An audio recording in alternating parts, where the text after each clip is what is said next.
মাজারে যত বেশি টাকা পয়সা দিবেন তত বেশি গাঁজাখোরদের গাঁজা কিনতে সুবিধা হবে।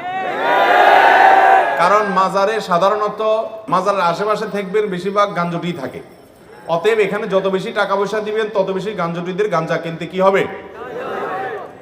এই যে মিরপুরের মাজার আছে এবং গুলিস্তান মাজার আছে, এই মাজারের টাকা আমি যতটুকু জানি, যদি ভুল না জেনে থাকি, সরকারিভাবে এটা কালেকশন করে নিয়ে যাওয়া হয়, তালা মারা আছে। গাঞ্জটিরা আশেপাশে গুড়গুড় করে কেউ নিতে পারে না, কারণ তালা মারা আছে। গুলিস্তান মাজারে গেছেন কখনো? গোলাপশাহ মাজারে দেখবেন যে তালা মারা থাকে, চারপাশে গ্লাস আছে, টাকা ফেলানোর সিস্টেম আছে, মাগার নেওয়ার সিস্টেম ওই চাবিওয়ালার কাছে। যার কারণে আশেপাশে ওই পাগলামি ছাগলামি করা যারা আছে, এই বেচারারা চায়া চায়া দেখে ওখান থেকে টাকাটা নিতে পারে না। তাও তো ভালো যে অন্তত গাঁজা কেনার সুবিধা পায় না। মনে রাখবেন, আপনি আল্লাহকে খুশি করার জন্য গরিব মানুষকে দান করবেন, ওই মাজারে দান করার কোন নির্দেশ কোরআন হাদিসে বলা হয় নাই। বরং সেখানে মান্নত করলে গুনাহ হবে, এটা মানত করার কোনো জায়গা না। মানত করতে হবে সঠিক এবং শুদ্ধ পদ্ধতিতে। নবী করিম সাল্লাল্লাহু আলাইহি সাল্লাম যা বলেছেন সেভাবে। মাজারে কেন দান করবেন? আমি ধরে নিলাম কবরে যিনি শায়িত আছেন এই লোকটা আল্লাহর ওলি ছিলেন, নেককার ছিলেন, বুজুর্গ ছিলেন, মানলাম। তো নেককার বুজুর্গ যদি থাকে, তাহলে আপনি মাজারে টাকা দিলে কি উনি পাবে? উনি পাওয়া তো দূরের কথা, বেশিরভাগ ক্ষেত্রে ওনার পরিবার পরিজন, ওনার আত্মীয় স্বজনরাও পাবে না। পাবে কারা? ওই মাজারের যারা গামজুটি আছে তারা। তাহলে সেক্ষেত্রে কোন মুসলমান জেনে শুনে এই সমস্ত জায়গায় টাকা পয়সা দিতে পারে। আপনি দান করার জন্য টাকা খুঁজে পাচ্ছেন না, ওই মাজার থেকে বাইর হইলে রাস্তা দেখবেন বহু গরিব মানুষ দাঁড়ায় আছে, বসে আছে, আপনি তাদেরকে দান করেন। ইসলাম আমাদেরকে সেটা করতে বলেছে। ভাইরা আমার, অতএব যদি কোনো পিসাব এরকম ফতোয়া দিয়ে থাকে, তাহলে এটা তার বিজনেস। এটা তার কি বিজনেস? সে পিসাব বলতেছে যে আমার মুরিদরা, তোমরা এই সমস্ত দুনিয়া টুনিয়া সব ছেড়ে দাও, সবগুলো ছেড়ে দাও, দুনিয়াদারি ছেড়ে দাও, কারণ এটা আমার দরকার। বুঝতে পারছেন? যদি এরকম কোন ফতোয়া কোনো পিসাব দেয় যে পিসাবের মাজারে টাকা না দেওয়াটাই বড় ইবাদত, তাহলে সে ভণ্ড, এ ব্যাপারে কোনো সন্দেহ। আল্লাহ তাআলা দান কোথায় করব আমাদেরকে বলেন নাই? ইন্নামাস সাদাকাতু লিল ফুকারা'i ওয়াল মাসাকিন ওয়াল আমিলিনা আলাইহা ওয়াল মুআল্লাফাতি কুলুবুহুম ওয়া ফির রিকাবি ওয়া ফি সাবিলিল্লাহ ওয়াল গারিমিন। আল্লাহ রাব্বুল আলামিন সাদকার 8টা খাত বলেছেন। গরিব, ফকির, মিসকিন, পথিক, মুসাফির, আল্লাহর রাস্তায় ঋণগ্রস্ত মানুষ, 8টা খাত বলছেন। এই 8 খাতের মধ্যে ওয়াফিল মাজারাত এরকম কোনো খাত নাই। তাহলে বোঝা গেল এই সমস্ত জায়গায় দান করার কোনো নির্দেশ কোন হাদিসে নাই, বরং এর কারণে কি হতে পারে? গুনাহ হতে পারে। পুকুরের পানিতে ফরজ গোসল করলে কোন কোন বিষয়ে সতর্ক থাকতে হবে, যেহেতু বীর্য নাপাক জিনিস? দেখুন, পুকুরের পানিতে গোসল করতে গেলে নাপাক জিনিস সেখানে ধোয়া হতেই পারে, এতে অসুবিধা নাই। যদি পুকুর বড় হয়, তাহলে সেক্ষেত্রে এই বড় পুকুরের মধ্যে নাপাক পড়লে ওই পানিগুলো নাপাক হবে না। হ্যাঁ, কোথাও যদি নাপাক ভেসে থাকতে দেখা যায়, তাহলে ওই নাপাকের আশেপাশের পানিটা নাপাক থাকবে, কিন্তু পুরো পুকুরের পানি নাপাক হবে, যেহেতু বড় পুকুর। যদি এভাবে বেশি পানিতে নাপাক পড়লে সব পানি নাপাক হয়ে যেত, তাহলে নদী, সমুদ্র কোনোটা আর পাক থাকতো না, এবং এটা সম্ভবও না। লা ইউকাল্লিফুল্লাহু নাফসান ইল্লা উসআহা। মানুষকে আল্লাহ সাধ্যের বাইরে কোনো কিছু করার জন্য চাপিয়ে দেন না। যে প্রাণী খাওয়া হালাল, ওই প্রাণী অ্যাক্সিডেন্ট হলে জবাই করা কি ঠিক হবে, যেহেতু প্রাণীটির মৃত অবস্থা? অনেক জায়গায় এমনটা করা হয়।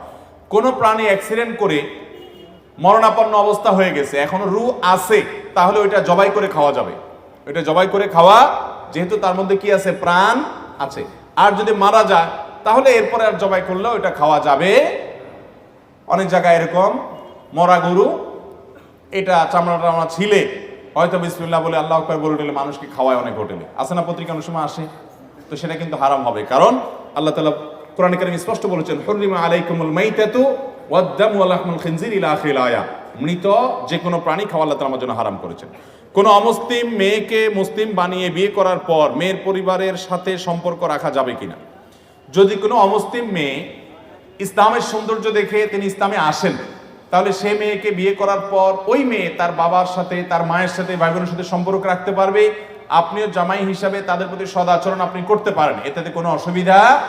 নবী করিম সাল্লাল্লাহু আলাইহি সাল্লাম তিনি আবু সুফিয়ানের মেয়ে বিয়ে করেছেন যখন তিনি ইসলাম গ্রহণ করেন নাই।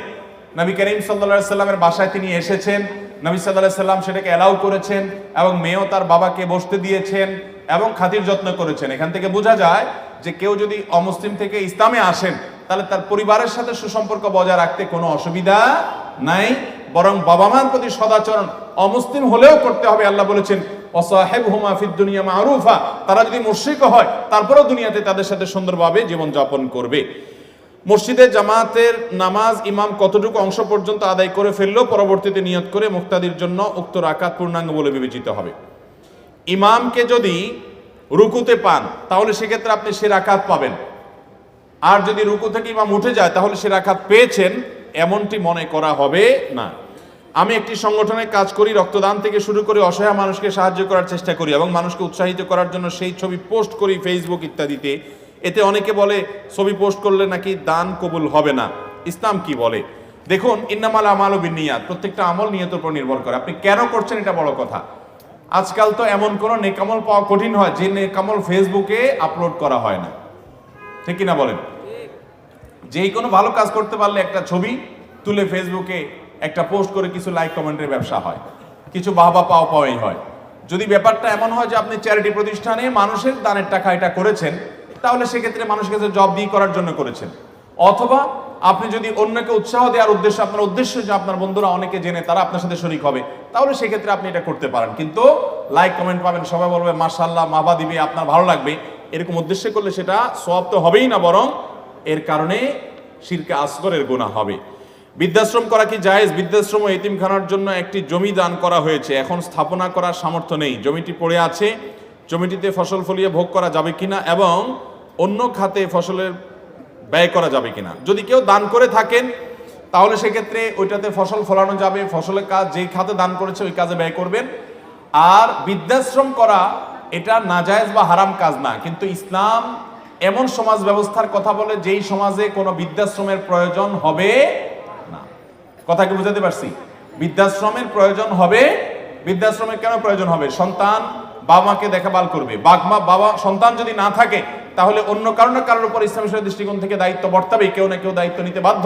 বৃদ্ধাশ্রমের প্রয়োজন নেই, আলহামদুলিল্লাহ। জন্য মুসলমানদের সমাজগুলোতে বৃদ্ধাশ্রমের কালচার সেভাবে নাই। আল্লাহ তাআলা আমাদের দেশে যেন বৃদ্ধাশ্রম করার জন্য প্রয়োজন না হয় সেই তৌফিক আমাদেরকে দান করুন।